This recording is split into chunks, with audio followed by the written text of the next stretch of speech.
बृहस्पतिवार व्रत कथा।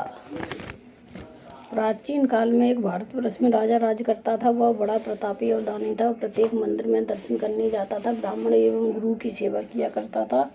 उसके दरवाजे से कोई भी निराश होकर नहीं लौटता था। वह प्रत्येक गुरुवार को व्रत एवं पूजन करता था। वह गरीबों की सहायता करता था, परंतु यह सब बातें उसकी रानी को अच्छी नहीं लगती थी। न वह व्रत करती, न किसी देवता को एक पैसा दान में देती तथा राजा को भी ऐसा करने को मना किया करती थी। एक समय की बात है, राजा शिकार खेलने वन को गए हुए थे। घर पर रानी और रानी की दासी थी। उस समय गुरु बृहस्पतिदेव साधु का रूप धारण कर राजा के दरवाजे पर भिक्षा मांगने गए तथा भिक्षा मांगी तो रानी कहने लगी, हे साधु महाराज, मैं इस दान पुण्य से तंग आ गई हूँ। मुझसे तो घर का कार्य समाप्त नहीं होता। इस कार्य के लिए तो मेरे पतिदेव ही बहुत हैं। आप ऐसी कृपा करें कि ऐसा धन नष्ट हो जावे तथा मैं आराम से रह सकूं। साधु बोले, हे देवी, तुम बड़ी विचित्र हो। संतान और धन से कोई दुखी नहीं होता, इसको सभी चाहते हैं। पापी भी पुत्र और धन की इच्छा करता है। अगर आपके पास अधिक धन है तो भूखे मनुष्यों को भोजन करवाओ, प्याऊ लगवाओ, ब्राह्मणों को दान दो, कुआं, तालाब, बावड़ी, बाग बगीचा आदि के निर्माण करवाओ, निर्धन के मनुष्यों की कुंवारी कन्याओं का विवाह करवाओ, धन को शुभ कर्मों में खर्च करो, जिससे तुम्हारे कुल का यश बढ़े तथा सुरक्षा की प्राप्ति हो। मगर वो रानी इन बातों से खुश न हुई और वह बोली, है साधु महाराज, मुझे ऐसे धन की भी आवश्यकता नहीं है जिसको मैं और ही मनुष्यों को दान दूं, जिसको रखने उठाने में मेरा सारा समय बर्बाद हो जाए। साधु ने कहा, हे देवी, तुम्हारी ऐसी इच्छा है तो ऐसा ही होगा। मैं तुम्हें बताता हूँ, वैसा ही करना। बृहस्पतिवार के दिन घर को गोबर से लीपना, अपने केशों को धोना, केशों को धोते समय स्नान करना, राजा से कहना वह हजामत बनवाए और भोजन में मांस मंद्रा खाना, कपड़े धोबी के यहाँ धुल्ले डालना। इस प्रकार 7 बृहस्पतिवार करने से तुम्हारा सब धन नष्ट हो जाएगा। ऐसा कहकर साधु महाराज वहाँ से अंतर्ध्यान हो गए। रानी ने साधु के कहे अनुसार वैसा ही किया। 3 बृहस्पतिवार बीत पाए थे कि उसका समाप्त धन नष्ट हो गया और सांसारिक भोगों से दुखी रहने लगे। तब वो राजा रानी से कहने लगा, हे रानी, तुम यहाँ पर रहो, मैं दूसरे देश जाता हूँ, क्योंकि यहाँ पर मुझे सभी मनुष्य जानते हैं, इसलिए कोई कार्य नहीं कर सकता। देश चोरी परदेश भीख बराबर है। ऐसा कहकर राजा परदेश चला गया। परदेश में जाता वहाँ जंगल से लकड़ी काट कर लाता और शहर में बेचता। तरह जीवन व्यतीत करने लगा। इधर राजा के घर रानी और दासी दुखी रहने लगी। किसी दिन भोजन मिल जाता, किसी दिन जल पी कर ही रह जाती। एक समय रानी और दासी को 7 रोज बिना भोजन के व्यतीत हो गया तो रानी ने अपनी दासी से कहा, हे दासी, यहाँ पास ही के नगर में मेरी बहन रहती है। वह बड़ी धनवान है। तू उसके पास जा, वहाँ से 5 शेर बेजर मांग ला, कुछ समय के लिए गुजर हो जाएगी। रानी की आज्ञा मानकर दासी उसकी बहन के पास गई। रानी की बहन उस समय पूजन कर रही थी, क्योंकि उस रोज बृहस्पतिवार था। जब दासी ने रानी की बहन को देखा और उससे बोली, हे रानी, मुझे तुम्हारी बहन ने भेजा है, मेरे लिए 5 शेर बेजर दे दो। इस प्रकार दासी ने अनेक बार कहा, परंतु रानी ने कुछ उत्तर नहीं दिया, क्योंकि वह उस समय बृहस्पतिवार की कथा सुन रही थी। इस प्रकार जब दासी को किसी प्रकार का उत्तर नहीं मिला तो वह बहुत दुखी हुई एवं क्रोध भी आया, परंतु वह बिना कुछ कहे लौटकर अपनी रानी के पास आकर बोली, हे रानी, तुम्हारी बहन तो बहुत ही घमंडी है। वह छोटे लोगों से बात भी नहीं करती, इसलिए उसने मेरी बात का कोई उत्तर नहीं दिया। मैं वापस चली आई। रानी बोली, हे दासी, इसमें उसका कोई दोष नहीं है। जब बुरे दिन आते हैं तब कोई सहारा नहीं देता। अच्छे बुरे का आपत्ति काल में ही पता लगता है। अब जो ईश्वर की इच्छा होगी वही होगा। यह हमारे भाग्य का दोष है। इधर उस रानी ने देखा कि मेरी बहन की दासी आई थी, परंतु मैं उससे नहीं बोली, इससे वह बहुत दुखी होगी। यह सोच और कथा को सुन और विष्णु भगवान का पूजन समाप्त कर वह रानी बहन के घर गई और अपनी बहन से कहने लगी, हे बहन, मैं बृहस्पतिवार का व्रत कर रही थी, तुम्हारी दासी गई, परंतु जब तक कथा होती है तब तक न उठते हैं न बोलते हैं, इसलिए मैं नहीं बोली। कहो, दासी क्यों गई थी? रानी बोली, बहन, हमारे अनाज नहीं था। वैसे तुमसे कोई बात छिपी नहीं है, इस कारण मैंने दासी को तुम्हारे पास 5 शेर बेजर लेने के लिए भेजा था। रानी बोली, बहन, बृहस्पति भगवान सभी की मनोकामना पूर्ण करते हैं। देखो, शायद तुम्हारे घर में अनाज रखा हो। इस प्रकार के वचन जब रानी ने सुने तो घर के अंदर गई। वहाँ उन्हें एक घड़ा बेजर का भरा मिल गया। तब वह रानी और दासी बहुत खुशी हुई और दासी कहने लगी, हे रानी देखो, वैसे हमको जब भोजन नहीं मिलता तो हम रोज ही व्रत करते हैं। अगर इनसे बृहस्पतिवार के व्रत की विधि और कथा पूछ ली जाए तो इसे हम भी किया करें। तब उस रानी ने अपनी बहन से पूछा, हे बहन, बृहस्पतिवार के व्रत की कथा कैसे है तथा यह व्रत कैसे करना चाहिए? रानी की बहन ने कहा, बृहस्पतिवार के व्रत में चना की दाल मुनक्का से विष्णु भगवान का केले की जड़ में पूजन करे तथा दीपक जलावे और पीला भोजन करे और कहानी सुने। इससे बृहस्पति भगवान प्रसन्न होकर अन्न पुत्र धन देते हैं। इस प्रकार रानी और दासी दोनों ने निश्चय किया, बृहस्पति देव का पूजन अवश्य करेंगे। 7 दिन बाद जब बृहस्पतिवार आया तो उन्होंने व्रत रखा। घुड़सवार में जाकर चना गुड़ बीन लाई तथा उसकी दाल से केले की जड़ में तथा विष्णु भगवान का पूजन किया। भोजन पीला कहाँ से आए? बेचारी बड़ी दुखी हुई, परंतु उन्होंने व्रत किया था, इस कारण गुरु भगवान प्रसन्न थे। 2 थालों में सुंदर पीला भोजन लेकर आए और दासी को देखकर बोले, हे दासी, तुम्हारे और रानी के लिए यह भोजन तुम्हारे और रानी के लिए है, तुम दोनों खा लेना। दासी भोजन पाकर बड़ी प्रसन्न हुई और रानी से बोली, चलो रानी जी भोजन कर लो। रानी को इस विषय में कुछ पता नहीं था, इसलिए वह दासी से बोली, तू ही भोजन कर, क्योंकि तू हमारे व्रत में हंसी उड़ाती है। दासी ने कहा, एक महात्मा हम दोनों को 2 थालों में भोजन दे गया है, इसलिए हम और तुम दोनों साथ साथ भोजन करेंगी। इस प्रकार रानी और दासी दोनों ने गुरु भगवान को नमस्कार कर भोजन प्रारंभ किया तथा अब प्रत्येक बृहस्पतिवार को गुरु भगवान का व्रत और विष्णु भगवान का पूजन करने लगी। बृहस्पति भगवान की कृपा से रानी और दासी के पास धन हो गया। रानी फिर उसी प्रकार आलस करने लगी। तब दासी बोली, रानी, तुम पहले इस प्रकार आलस करती थी, तुम्हें धन के रखने में कष्ट होता था, इस कारण सभी धन नष्ट हो गया। अब गुरु भगवान की कृपा से धन मिला है तो फिर तुम्हें आलस होता है। बड़ी मुसीबतों के बाद हमने यह धन पाया है, इसलिए हमें दान पुण्य करना चाहिए तथा भूखे मनुष्यों को भोजन करवाओ, प्याऊ लगवाओ, ब्राह्मणों को दान दो, कुआं तालाब बावड़ी आदि का निर्माण कराओ, मंदिर पाठशाला बनवाकर दान दो, कुंवारी कन्या का विवाह करवाओ, धन को शुभ कर्मों में खर्च करो, जिससे तुम्हारे कुल का यश बढ़े तथा सुरक्षा की प्राप्ति हो। तब रानी ने इसी प्रकार कार्यक्रम करने प्रारंभ किए तो उनका यश फैलने लगा। एक दिन रानी और दासी विचार करने लगी, न जाने राजा किस प्रकार से होंगे, उनकी कोई खबर नहीं। तब गुरु भगवान से उन्होंने प्रार्थना की। भगवान ने रात्रि में राजा को सपन में कहा, हे राजा, उठ, तेरी रानी तुझको याद करती है, अपने देश को चलो जाओ। राजा प्रातःकाल उठा और विचार करने लगा, स्त्री जात खात पहनने की संगीनी होती है, परंतु भगवान की आज्ञा मानकर वह अपने नगर के लिए चलने को तैयार हुआ। इससे पूर्वक जब राजा परदेश चला गया तो परदेश में दुखी रहने लगा। प्रतिदिन जंगल से लकड़ी बीन कर लाता और उन्हें शहर में बेच कर अपने दुखी जीवन को बड़ी कठिनता से व्यतीत करता था। एक दिन राजा दुखी होकर अपनी पुरानी बातों को याद करके रोने लगा। तब उस जंगल में बृहस्पति देव एक साधु का रूप धारण कर आए और राजा के पास आकर बोले, हे लकड़हारे, तुम इस सुनसान जंगल में किस चिंता में बैठे हो, मुझको बतलाओ। यह सुन राजा के नेत्रों में जल भर आया और साधु को वंदना कर बोला, हे प्रभु, आप सब कुछ जानने वाले हो। इतना कहकर साधु को अपनी संपूर्ण कहानी बतला दी। साधु रूपी भगवान बोले, हे राजा, तुम्हारी स्त्री ने बृहस्पति देव का अपमान किया था, इस कारण तुम्हारी यह दशा हुई। अब तुम किसी प्रकार की चिंता मत करो, भगवान तुम्हें पहले से अधिक धनवान करेगा। देखो, तुम्हारी स्त्री ने भी गुरुवार का व्रत प्रारंभ कर दिया है और तुम मेरा कहा मानकर बृहस्पतिवार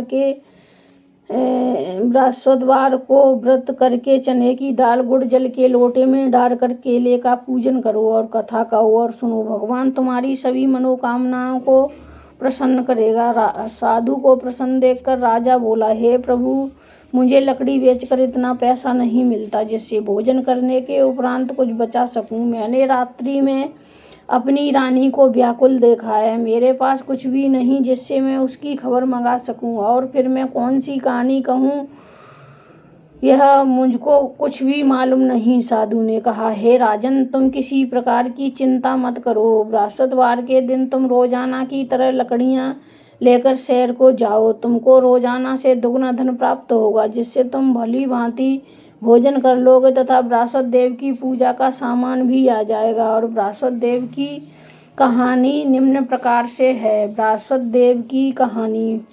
प्राचीन काल में एक ब्राह्मण रहता था। वह बहुत निर्धन था। उसके कोई संतान नहीं थी। उसकी स्त्री बहुत मलिनता के साथ रहती थी। स्नान न करती, न किसी देवता का पूजन करती। प्रातःकाल उठते ही सर्वप्रथम प्रथम भोजन करती, बाद में कोई अन्य काम करती थी। इससे ब्राह्मण देवता बड़े दुखी थे। बेचारे बहुत कुछ करते किंतु उसका कोई परिणाम नहीं निकलता। भगवान की कृपा से ब्राह्मण की स्त्री के एक कन्या रूपी रत्न पैदा हुआ। वह कन्या अपने पिता के घर बड़ी होने लगी। वह बालिका प्रातः स्नान करके विष्णु भगवान का जप करती थी तथा बृहस्पतिवार को व्रत भी करती थी। अपने पूजन पाठ को समाप्त कर स्कूल जाती तो अपनी मुट्ठी में जौ भर ले जाती और उसको पाठशाला के मार्ग में डालती जाती। तब ये जौ सोने के होते जाते। लौटते समय उन जौओं को बीन कर घर ले आती थी। एक दिन वह बालिका सूप में सोने के जौओं को फटक कर साफ कर रही थी। उसके पिता ने देख लिया और कहा, हे बेटी, सोने के जौओं को फटकने के लिए सोने का सूप होना चाहिए। दूसरे दिन गुरुवार था। इस कन्या ने व्रत रखा और बृहस्पति देव से प्रार्थना करके कहा, हे प्रभु, मैंने आपकी पूजा सच्चे मन से की हो तो मेरे लिए सोने का सूप दे दो। बृहस्पति देव ने उसकी प्रार्थना स्वीकार कर ली। रोजाना की तरह वह कन्या जौ फैलाती हुई जाने लगी। जब लौटकर जौ बीन रही थी तो बृहस्पति देव की कृपा से उसे सोने का सूप मिला। उसे वह घर ले आई और उससे जौ साफ करने लगी, परंतु उसकी माँ का वही ढंग रहा। एक दिन की बात है। कन्या सोने के सूप में सोने के जौओं को फटक कर साफ कर रही थी। उस समय उस शहर के राजा का पुत्र वहां से होकर निकला। इस कन्या के रूप और कार्य को देखकर मोहित हो गया तथा अपने घर आकर भोजन जल त्याग कर उदास होकर लेट गया। राजा को जब इस बात का पता लगा तो अपने मंत्रियों के साथ उसके पास गए और बोले, हे बेटा, तुम्हें किस बात का कष्ट है? किसी ने अपमान किया है अथवा कोई कारण हो सो कहो, मैं वही कार्य करूँगा जिससे तुम्हें प्रसन्नता हो। अपने पिता की राजकुमार ने बातें सुनी तो वह बोला, मुझे आपकी कृपा से किसी बात का दुख नहीं है, ना मेरा किसी ने अपमान किया है, परंतु मैं उस लड़की के साथ विवाह करना चाहता हूँ जो सोने के सूप में सोने के जौओं को फटक कर साफ कर रही थी। यह सुन राजा आश्चर्य में पड़ गया और बोला, हे बेटा, इस तरह की कन्या का पता तुम ही लगाओ, मैं तेरा विवाह उसके साथ अवश्य करवा दूंगा। राजकुमार ने उस लड़की के घर का पता बतलाया। तब मंत्री उस लड़की के घर गए और ब्राह्मण देवता को सभी हाल बतलाया। ब्राह्मण देवता राजकुमार के साथ अपनी कन्या का विवाह करने के लिए तैयार हो गया। विधि विधान के अनुसार ब्राह्मण की कन्या का विवाह राजकुमार के साथ हो गया। कन्या के घर से जाते ही पहले की भांति उस ब्राह्मण के घर में गरीबी का निवास हो गया। अब भोजन के लिए अन्न बड़ी मुश्किल से मिलता था। एक दिन दुखी होकर ब्राह्मण देवता अपनी पुत्री के पास गए। बेटी ने अपनी पिता की दुखी अवस्था को देखा तो अपनी माँ का हाल पूछा। तब ब्राह्मण ने सभी हाल कहा। कन्या ने बहुत सा धन देकर अपने पिता को विदा कर दिया। इस तरह ब्राह्मण का कुछ समय सुखपूर्वक व्यतीत हुआ। कुछ दिन बाद फिर वही हाल हो गया। ब्राह्मण फिर अपनी कन्या के यहाँ गए और सभी हाल कहा। लड़की बोली, हे पिताजी, आप माताजी को लिवा लाओ, मैं उन्हें विधि बता दूंगी जिससे तुम्हारी गरीबी दूर हो जाएगी। वह ब्राह्मण देवता अपनी स्त्री को साथ लेकर पहुंचे तो पुत्री अपनी माँ को समझाने लगी, हे माँ, तुम प्रातःकाल उठकर सर्वप्रथम प्रथम स्नान करके विष्णु भगवान का पूजन किया करो, सब दरिद्रता दूर हो जाएगी। परंतु उसकी माँ ने एक भी बात नहीं मानी और प्रातःकाल उठकर अपनी पुत्री के बच्चों की जूठन को उठाकर खा लिया। यह देखकर उसकी पुत्री को भी बहुत गुस्सा आया और एक रात कोठरी से सभी सामान निकालकर अपनी माँ को उसमें बंद कर दिया और प्रातःकाल उसमें से निकाला तथा स्नान करा के पाठ कराया तो उसकी माँ की बुद्धि ठीक हो गई और फिर प्रत्येक बृहस्पतिवार को व्रत रखने लगी। इस व्रत के प्रभाव से उसकी माँ भी बहुत ही धनवान तथा पुत्रवती और वह बृहस्पति जी के प्रभाव से स्वर्ग को प्राप्त हुई तथा ब्राह्मण भी सुखपूर्वक इस लोक के सुख भोग कर स्वर्ग को प्राप्त हुए। इस तरह कहानी कहकर साधु देवता वहाँ से अलोप हो गए। धीरे धीरे समय व्यतीत होने पर फिर बृहस्पतिवार का दिन आया। राजा जंगल से लकड़ी काटकर शहर में बेचने गया। उसे उस दिन से हर दिन से अधिक पैसा मिला। राजा ने चना गुड़ लाकर बृहस्पतिवार का व्रत किया। उस दिन से उसके सभी कलेश दूर हो गए। परंतु जब दोबारा गुरुवार का दिन आया तो बृहस्पतिवार का व्रत करना भूल गया। इस कारण बृहस्पति भगवान नाराज हो गए। उस दिन उस नगर के राजा ने विशाल यज्ञ का आयोजन किया तथा शहर में ये घोषणा करवा दी गई, कोई भी मनुष्य अपने घर भोजन न बनाए, आग न जलाए। समाप्त जनता मेरे यहाँ भोजन करने आए। जो इस यज्ञ को जो न मानेगा उसके लिए फांसी की सजा दी जाएगी। इस तरह की घोषणा संपूर्ण नगर में करवा दी गई। राजा की आज्ञानुसार शहर के सभी लोग भोजन करने गए, लेकिन लकड़हारा कुछ देर से पहुंचा, इसलिए राजा उसको अपने साथ लिवा ले जाकर भोजन करा रहे थे। रानी की दृष्टि उसी कुटी पर पड़ी जिस पर उसका हार लटका हुआ था।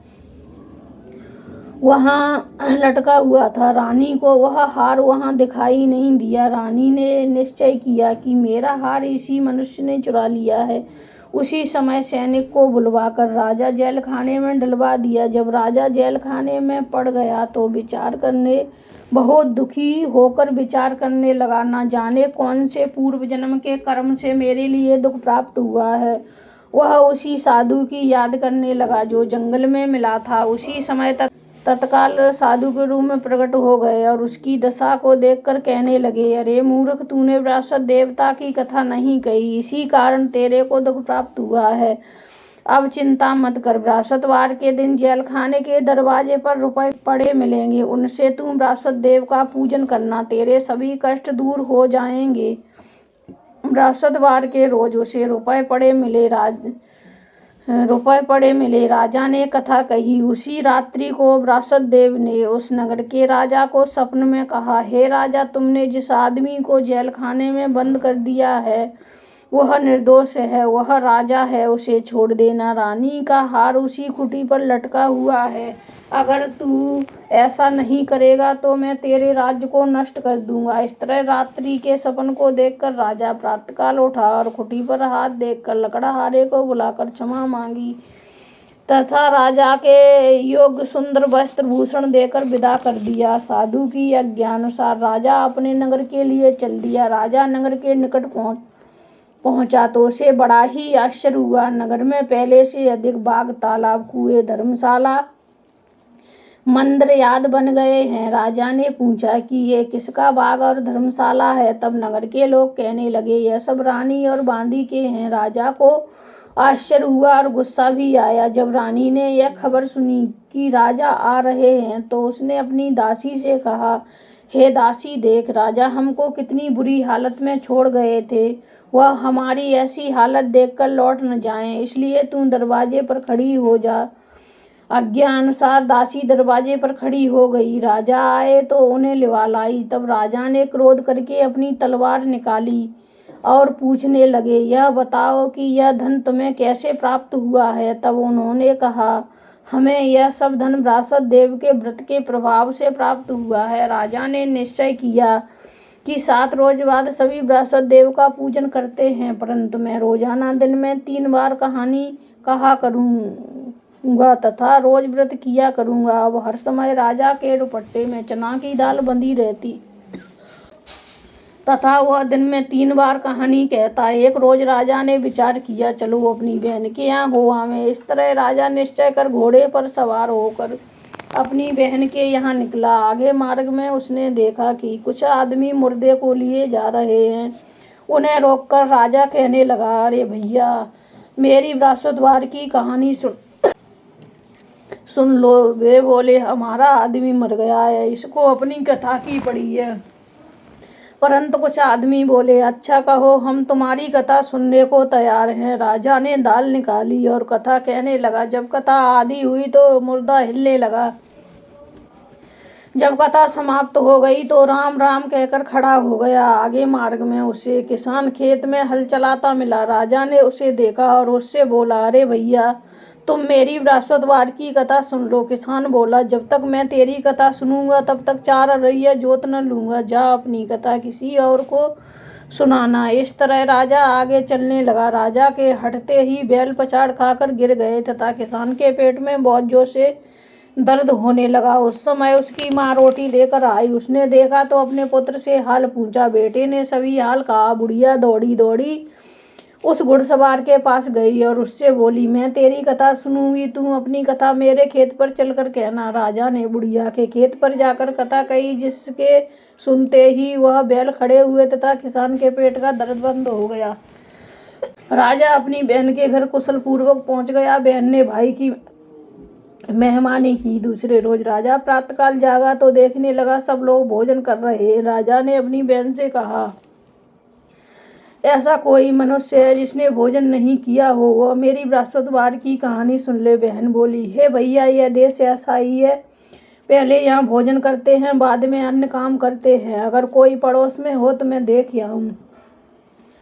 वह ऐसा कहकर देखने चली गई, परंतु उसे कोई व्यक्ति नहीं मिला जिसने भोजन ना किया हो। अंत वह एक कुमार के घर गई जिसका लड़का बीमार था। उसे मालूम हुआ कि उनके यहाँ 3 रोज से किसी ने भोजन नहीं किया है। रानी ने अपने भाई की कथा सुनने के लिए कुमार से कहा। वह कथा सुनने को तैयार हो गया।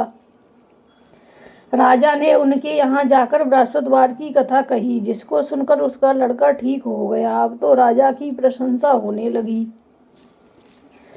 एक रोज राजा ने अपनी बहन से कहा, हे बहन, हम अपने घर को जाएंगे, तुम भी तैयार हो जाओ। राजा की बहन ने अपनी सास से पूछा। सास बोली, हाँ चली जा, परंतु अपने लड़कों को मत ले जाना, क्योंकि तेरे भाई के कोई औलाद नहीं होती है।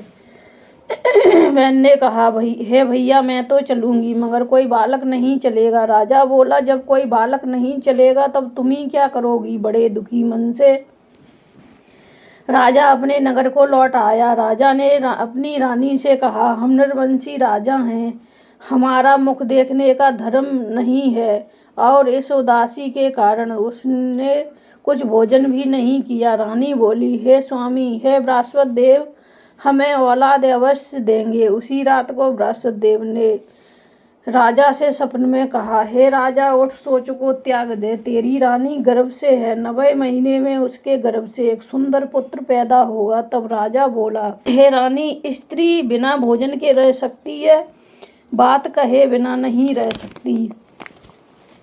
जब मेरी बहन आए तो उससे कुछ मत कहना। जब राजा की बहन ने यह सुसमाचार सुना तो बहुत खुश हुई तथा अपने भाई के यहाँ बधाई लेकर आई। तभी रानी ने कहा, घोड़ा चढ़ तो नहीं आई, गधा चढ़ी आई। राजा की बहन बोली, भाभी, मैं इस प्रकार न कहती तो तुम्हें संतान कैसे मिलती। बृहस्पति देव ऐसे ही हैं, जैसी जिसके मन में कामना है वैसी सभी को पूर्ण करते हैं। जो श्रद्धा भावना पूर्वक कथा पढ़ता है एवं दूसरों को सुनाता है, बृहस्पति देव उसकी सभी मनोकामनाएं पूर्ण करते हैं तथा उनकी सदैव रक्षा करते हैं। संसार में जो मनुष्य श्रद्धा भावना से गुरु भगवान का पूजन व्रत सच्चे हृदय से करते हैं तो उनकी सभी मनोकामनाएं पूर्ण होती हैं। जैसे सच्ची भावना से रानी और राजा ने उनकी कथा का गुणगान किया तो उनकी सभी इच्छाएं बृहस्पति देव जी ने पूर्ण की। इसलिए सबको कथा सुनने के बाद प्रसाद लेकर जाना चाहिए।